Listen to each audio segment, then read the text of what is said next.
اگلا سوال ہے، نبی صلی اللہ علیہ وآلہ وسلم نے قبروں پر ٹہنیاں لگائی تھیں، تو کیا ہم قبر پر پھول ڈال سکتے ہیں؟ یہ اسی طریقے سے کہ حجر اسود ہے تو ہم بزرگوں کی چوکھٹ کو چوم سکتے ہیں، قبروں پہ ٹہنی ضرور لگائیں آپ، پھول ڈالنے کی کوئی اصل نہیں ہے، کیونکہ نبی صلی اللہ علیہ وآلہ وسلم کے بارے میں بخاری مسلم میں آتا ہے، ایک سفر میں آپ 2 قبروں کے پاس رک کے فرمایا ان 2 قبر والوں کو عذاب ہو رہا ہے، ایک پیشاب کے چھینٹوں سے نہیں بچتا تھا، دوسرا چغلی کھاتا تھا،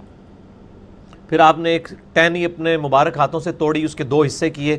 اس پہ ڈال دی، دونوں پہ لگا دی، فرمایا جب تک یہ ہری رہیں گی عذاب میں تخفیف ہوگی۔ اس میں اکثر محدثین کا یہ خیال ہے کہ یہ نبی علیہ السلام کے مبارک ہاتھوں کی برکت ہے، یہ نہیں ہے کہ آپ کسی کی قبر پہ بھی کوئی ٹہنی لگا دیں گے تو عذاب میں تخفیف ہوگی، اور یہ بات زیادہ مضبوط ہے، کیونکہ صحیح مسلم میں حدیث ہے کہ ایک حبشی عورت تھی سیاہ فام، مسجد نبوی کی صفائی کرتی تھی، بخاری میں بھی اس کا کچھ حصہ موجود ہے، مسلم میں ڈیٹیل ہے، فوت ہو گئی، صحابہ کرام نے راتوں رات جنازہ پڑھ کے دفنا دیا، 2-3 دن گزرے، آپ صلی اللہ علیہ وآلہ وسلم نے فرمایا وہ عورت نظر نہیں آ رہی جو مسجد کی صفائی کرتی تھی، کہ یا رسول اللہ فوت ہو گئی تھی، ہم نے آپ کے آرام میں اس کو خلل سمجھتے ہوئے آپ کو نہیں بتایا، تو آپ نے فرمایا کہ مجھے بتانا تھا، چلو مجھے اب اس کی قبر پہ لے جاؤ، آپ قبر پہ گئے، جا کے جنازہ پڑھا، اس کے بعد آپ صلی اللہ علیہ وآلہ وسلم کے صحیح مسلم کے الفاظ ہیں کہ یہ قبریں اندھیروں میں ڈوبی پڑی تھیں، میرے جنازہ پڑھنے کی برکت سے اللہ نے ان کو نور سے بھر دیا ہے۔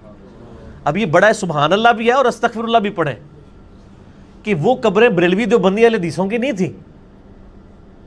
اور کافروں کی بھی نہیں تھی، کیونکہ کافر کو تو نفع پہنچ ہی نہیں سکتا،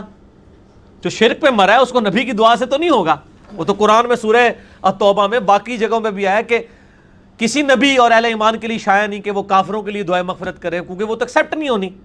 اور سورہ توبہ میں ہے کہ منافقین کے لیے آپ 70 دفعہ بھی دعا کریں اللہ نہیں قبول کرے گا۔ یہ سبحان اللہ تو آپ نے پڑھ لیا، یعنی وہ مسلمانوں کی قبریں تھیں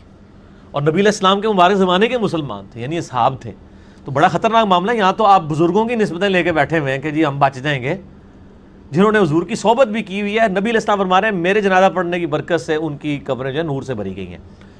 تو اس لیے وہ ٹہنیوں والی بھی آپ صلی اللہ علیہ وآلہ وسلم کی مبارک برکت تھی۔ اگر کوئی اس پہ سنت پہ بھی عمل کرتا ٹھیک ہے، ٹہنیاں لگائے، پھول پھینکنا نہیں ہے، یہ تو بالکل فضول خرچی کر رہے ہیں، جا کے ایک پوری انڈسٹری پھولوں کی بنا لی ہے آپ نے، وہ خریدتے ہیں اور پھر ہر شب رات کے اوپر ریڑیاں لگی ہوئی ہوتی ہیں، عید کی راتوں میں ریڑیاں لگی ہوئی ہوتی ہیں، تو ٹہنی تو مفت مل جاتی ہے میرے بھائی، کہیں سے بھی کاٹیں، اور بلکہ جب مردے کو دفنایا جاتا ہے اس وقت بھی اس کے سرانے کی سائڈ پہ کوئی لوگ عموماً ایک لکڑی اور ٹہنی گاڑ دیتے ہیں قبر کی نشاندہی کے لیے، وہ جائز ہے۔